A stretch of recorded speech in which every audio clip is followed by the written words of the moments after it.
پھر جب میں نے 2013 میں ہائی کورٹ کا لائسنس لے لیا تب بھی مجھے اتنا انٹرسٹ جی ہے. اگر میرے کیریئر کا وکالت کے کیریئر کا آغاز دیکھیں تو 2014 سے شروع ہوا. جی ہم 2 فیمیل تھی اپنے علاقے سے نکلے, پہلے ہم 2 فیمیل تھی جو یہاں آپ نے نام سنا ہوگا چغل پورہ کی سائڈ سے لے کے آپ نوشہرہ تک چلے جائیں, کوئی ایسی سکسیسفل فیمیل نہیں تھی. ہم دونوں علاقے سے نکلے ہیں, ہم بیکورڈ علاقے سے نکلے, ہم نے اسٹرگل کیے, ہم نے تعلیم کی. اس کی بیک پہ ہمارے والدین اور سب سے بڑا ہاتھ میری بڑی سسٹر کا تھا. کہا جاتا ہے کہ کسی بھی شعبے میں خواتین کو بڑی دشواریاں پریشانیاں لاحق ہوتی ہیں, کیا اس پروفیشن میں آپ کو کن مراحل اور کن پریشانیوں سے گزرنا پڑا؟ بہت زیادہ پریشان. ایک دوسرا آپ پختون کلچر, پھر آپ کا اتنا بولڈ فیلڈ میں آنا, پھر بولڈ فیلڈ میں آپ نے فیملی سائڈ یا سول سائڈ میں کرمنل سائڈ پہ آنا, اور پھر کرمنل میں نارکوٹک سائڈ پہ آنا. مجھے تو بہت ٹف ٹائم دیا گیا, میں نے بہت اسٹرگل کی. پھر میں اسی فیلڈ میں اپنے ساتھ اپنے بھائی کو لے آئی, اس کو ایز اے جونیئر ٹرین کیا, پھر اس کو ہائی کورٹ کا وکیل, پھر اس کو اچھا وکیل بنانا. اور جتنی ہرڈلس میں نے کہا ہم نے فیس کیے اس میں شاید کہ کسی نے کی ہو, کیونکہ یہاں گروپنگ ہے اور ان کو توڑنا, اور وہاں ایک جونیئر فیمیل کا کھڑا ہونا. اور اس اسٹرگل میں اتنی آگے گئی کہ لا منسٹری تک گئی, اور ان کے جو وہاں گروپنگ تھی میں نے ان کو توڑا ہے, اور تمام جونیئرز کے لیے میں نے راستہ اوپن کیا. اگر آپ ماضی کی بات کی جائے آپ کے کیریئر کی, جب آپ نے اپنی پریکٹس کا آغاز شروع کیا تو آپ کے استاد موسوم کون تھے؟ میرے اگر انیشیلی آیا جائے تو جو ٹرائل کورٹ کا اور ڈسٹرکٹ کورٹ کا جسے ہم کہتے ہیں لائسنس لیا, تو اٹارنی جنرل اس وقت اٹارنی جنرل جو تھے قاضی محمد جمیل صاحب مرحوم, اللہ ان کو جنت نصیب کرے, وہ تھے میرے. پھر وہ ریٹ سائٹ پہ ہوتے تھے, وہ کانسٹیٹیوشن بابا کانسٹیٹیوشن ہم اسے کہتے تھے. پھر مجھے ذرا شوق ہوا تھا کرمنل کا, تو پھر میں نے حضر حیات خزانہ صاحب, آج اگر زہرہ ہے اور آج اگر میرا چیمبر ہے اور آج اگر میری وکالت ہے تو اللہ کے بعد میرے سینئر حضر حیات خزانہ صاحب. میڈم آپ نے ان دونوں شخصیات کو تربیت کے حوالے سے کیسا پایا؟ بہترین. اگر دیکھا جائے تو قاضی صاحب تو ایک پلر تھے, جی وہ کسی تعارف کے محتاج نہیں ہے. Attorney general of Pakistan, people party کے ایک سربراہ, اور پھر وہاں اس نے لاء کالج, وہاں سے ہماری اس نے ٹریننگ شروع کر دی. ہم نے اس کو آئیڈیالائز کیا, تبھی پھر وکالت نے اس کو جوائن کیا. پھر جب کرمنل سائڈ پہ آئی تو حضر حیات خزانہ صاحب اور اس کا چیمبر کسی تعارف کا محتاج نہیں ہے جناب. اور وہ پھر جہاں سے اس نے اپنے مطلب جس میں کہوں گی کہ جس چیمبر سے اس نے سیکھا وہ جسٹس اشتیاق صاحب کا ہے. تو وہاں تو سب سے پہلے ہمیں ارننگ نہیں ایتھکس سکھائی جاتی ہے, بالکل رکھ رکھاؤ سکھایا جاتا ہے, اٹھنا بیٹھنا سکھایا جاتا ہے, پھر ہمیں سکھایا جاتا ہے کہ وکالت کے اصول کیا ہے, پھر اس کے بعد ہم وکالت میں انٹر ہوتے ہیں. جیسے کہ ابھی آپ نے ذکر کیا کہ آپ نے ان دو شخصیات سے تعلیم اور تربیت حاصل کی اور آپ اعلیٰ مقام تک جا پہنچی ہیں. نئے آنے والے وکلا اپنی سینئر کی پریکٹس سے نالاں نظر آتے ہیں, شارٹ کٹ چاہتے ہیں. کیا سکھانے والے ختم ہوتے جا رہے ہیں یا سیکھنے والے ختم ہوتے جا رہے ہیں؟ سیکھنے والے ختم ہوتے جا رہے ہیں. ایزی کم ہے, چیٹ جی پی ٹی ہے, اس پہ ایک ایشو ڈال دیا, پوائنٹس لے لیے, کھڑے ہو گئے. ریسرچ ختم ہوتی جا رہی ہے. جب تک ریسرچ اور محنت ختم ہوگی تو شارٹ کم آئے گا, ایزی کم آئے گا, تو پھر محنت نہیں ہوگی. جب محنت نہیں ہوگی تو سکسیس. کبھی بار کی سیاست میں آپ نے حصہ لیا؟ میں نے آپ کو کہا نا پہلے, میں اپنی سسٹر کی چوائس پہ آئی. ابھی میرا یہ اتنا مطلب جنون ہے, وکالت جنون میری بن گئی ہے, تو اس سے مجھے اور ادروائز ٹائم ہی نہیں ملتا. ہاں میں نے اپنی ایسوسیٹ کو باہر کی سیاست میں ان کا الیکشن کی طرف ان کو کیا تھا, انہوں نے سکسیسفل بہت اچھے ووٹس کے ساتھ آئی ہیں. بیسکلی اگر میں دیکھوں تو میرا جمعیت علماء اسلام کے ساتھ وابستگی اسٹوڈنٹ ٹائم سے, اور اگر ادروائز بھی دیکھا جائے تو سیاست میں نے تھوڑا بہت اپنا حصہ ڈالا ہے. میں 5 سال ڈسٹرکٹ ممبر رہی ہوں یہاں کی. یہ جو ابھی ہمارے میئر صاحب ہیں ان کے ساتھ اپوزیشن میں ہم رہے ہیں, اور بہت اچھا وقت رہا ہے سیاست میں. تو ابھی فی الحال ارادہ نہیں ہے وکالت پہ فوکس کرنے کا ہے. جیسے کہ ابھی آپ نے فرمایا کہ آپ پولیٹیکل سائڈ کا بھی حصہ رہی ہیں, جے یو آئی اور دیگر پارٹیوں میں کیا فرق محسوس کرتے ہیں؟ جو میں نے فیل کیا ہے. تمام پارٹی میرے لیے قابل احترام ہے، لیکن یہاں پہ اگر فیمیل کا دیکھا جائے تو بہت رسپیکٹ بہت ہر پارٹی میں ہے، لیکن میں نے جو اپنی ذات کے حد تک district member being a district member رہی ہوں، بہت ریگارڈ بہت رسپیکٹ، ہمیں کوئی ایشو کریٹ نہیں ہوتا، اور یہاں ایک دین اور دنیا دونوں کو لے کے چلا جاتا ہے. آج کل کن مقدمات پر آپ کی پریکٹس جاری ہے؟ میرے کرمنل سائڈ پہ نارکوٹک سائڈ ہے. بار کی قیادت کی خدمات پر سوالیہ نشان.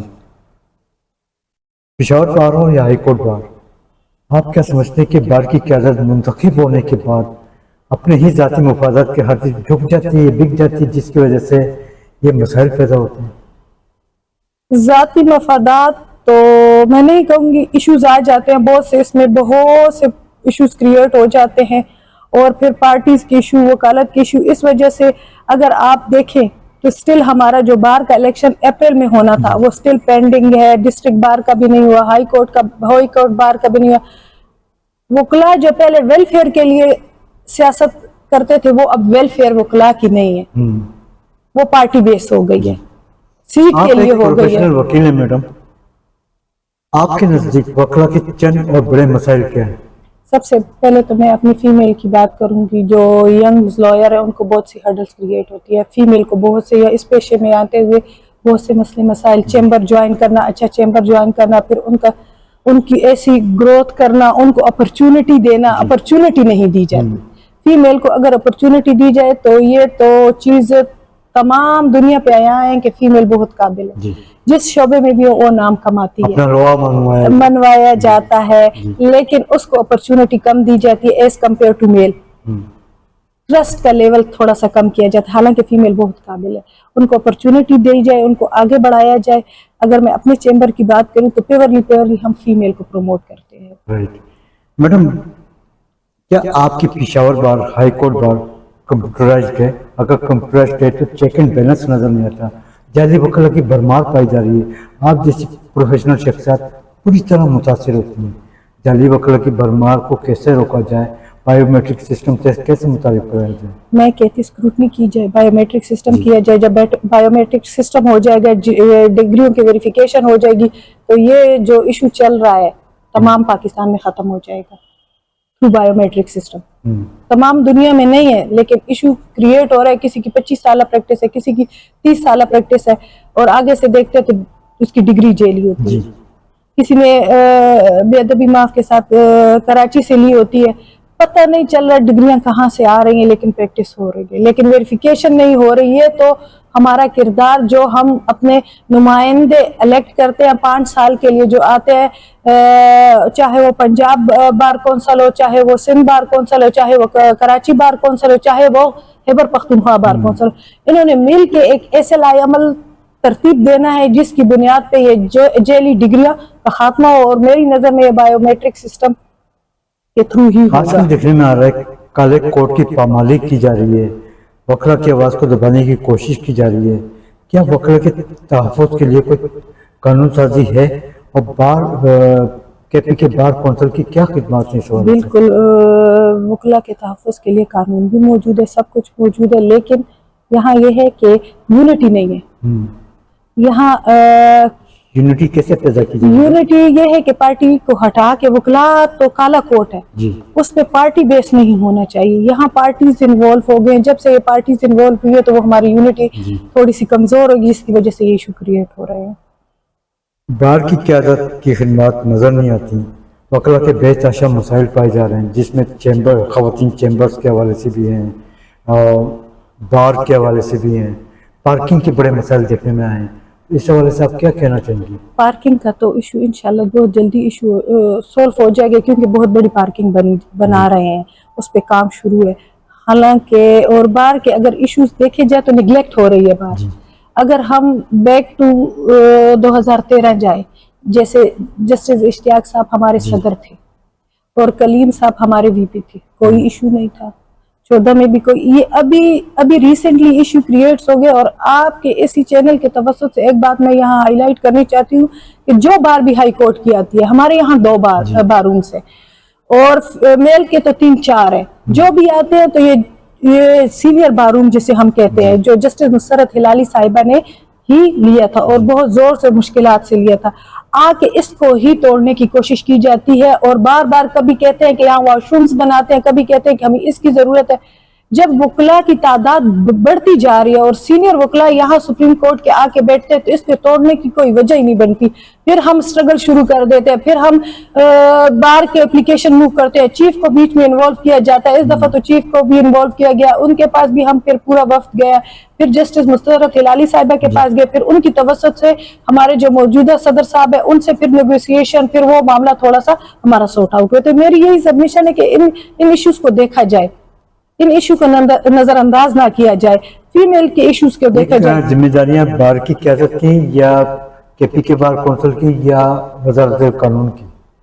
دیکھیں یہ ایک ہاتھ ہے، اگر کے پی بار کونسل، اگر ہمارا بار ایسوسی ایشن یہ ایک چیز اٹھائے گا تو جا کے لا منسٹری اور لا ہاؤس تک جائے گا، یہ چیز نگلیکٹ ہو رہی ہے ٹائم اینڈ اگین، پہلے نہیں ہوتی تھی، ابھی یہ ریسنٹلی چند سالوں میں ہو رہی ہے، تو اس پہ ہوم ورک کرنا چاہیے، میں تو یہ سجیسٹ کروں گی۔ کہا جاتا ہے کہ بار مضر کا کردار ادا کرتی ہے، بینچ اور بار میں تصادم پیدا ہو جاتے ہیں، بینچ اور بار کے درمیان تصادم کیوں پیدا ہوتے ہیں؟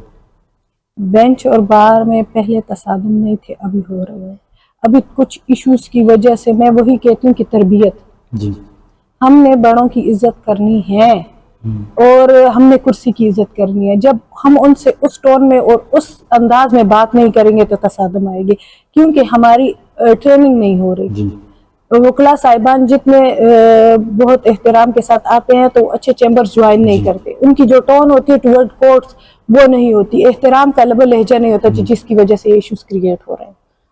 تو یہ ذمہ داریاں بار کی قیادت کی ہیں کہ آگاہی مہم شروع کرائی جائے؟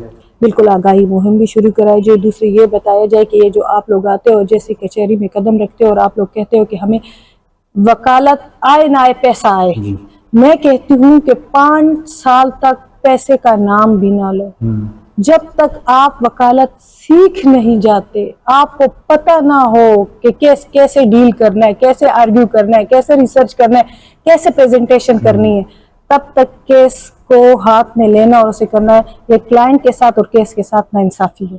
نچلی سطح کی عدالتوں میں فیملی اور سول مقدمات کی بھرمار پائی جاتی ہے، آپ کیا سمجھتے ہیں کہ ان مقدمات کو کیسے نپٹایا جائے؟ یہ ٹائم اینڈ اگین ڈفرینٹ چیزوں پہ مطلب ان پہ کام کیا جا رہا ہے لیکن وہ فیل ہو جاتے ہیں، جیسے ابھی جسٹس اشتیاق صاحب نے وہ بنائے ہوئے اسپیشل کورٹ بنا لیا سول مقدمات کے لیے، لیکن اس پہ بھی نہیں ہوا، پھر کیسر رشید صاحب اللہ ان کو بخشے وہ ریڈ کاسٹ لسٹ پہ آ گئے، وہ بھی نہیں ہو رہے، جو کیا جا رہا ہے لیکن اس پہ عمل درآمد کرنا مشکل ہوتا جا رہا ہے۔ کیسز جو سول اور فیملی سائڈ تو دیکھے تو چلو وہ تو چل رہا ہے، وہ ہو رہے ہیں ڈیسائیڈ ہو رہے، سول جو ہے تو سال سے پینڈنگ ہے اور پینڈنگ، اس پہ کوئی ہوم ورک نہیں کر رہے، اس کی طرف توجہ نہیں دی جا رہی۔ اسی طرح ہائی کورٹ میں تقریباً 26 لاکھ سے زائد مقدمات التوا کا شکار، سپریم کورٹ آف پاکستان میں 65,000 سے زائد مقدمات زیر التوا پائے جا رہے ہیں، نئے اور پرانے مقدمات کو کیسے نپٹایا جائے؟ اچھا جی، تھوڑا سا یہاں میں آپ لوگوں کی چینل کے تفصل سے ایک بات کرنا چاہوں گی، اگر کرمنل سائڈ پہ آئے جو میں کرمنل سائڈ کی بات کروں گی تو کیسز پینڈنگ نہیں ہے، شکر الحمدللہ، یہ کریڈٹ ہمارے جو چیف صاحب تھے جسٹس اشتیاق صاحب، ان کو جاتا ہے کہ اگر میں نے آج اپیل لائف جمع کی جو 2 سال میں کھلتی تھی، وہ 2 مہینے میں اوپن ہو جائے گی لائف اپیل، کیوں کہ پینڈنسی انہوں نے ختم کر دی، ہماری کرمنل کی کوئی پینڈنسی نہیں ہے، کرمنل کی کوئی پینڈنسی نہیں ہے، نہ آپ کو 24 کے کیس ملیں گے نہ آپ کو 25 کے کیس ملیں گے، 26 کے کیسز ہیں، یہ کریڈٹ جاتا ہے جسٹس اشتیاق صاحب کو۔ انصاف کی فراہمی کے حوالے سے رکاوٹیں کہاں پیش آ جاتی ہیں جس کی وجہ سے مقدمات التوا کا شکار ہو جاتے ہیں؟ جناب اس میں تو میں یہی کہتی ہوں کہ ایڈجرمنٹ کیسز تیار نہ کرنا، ایڈجرمنٹ کو ختم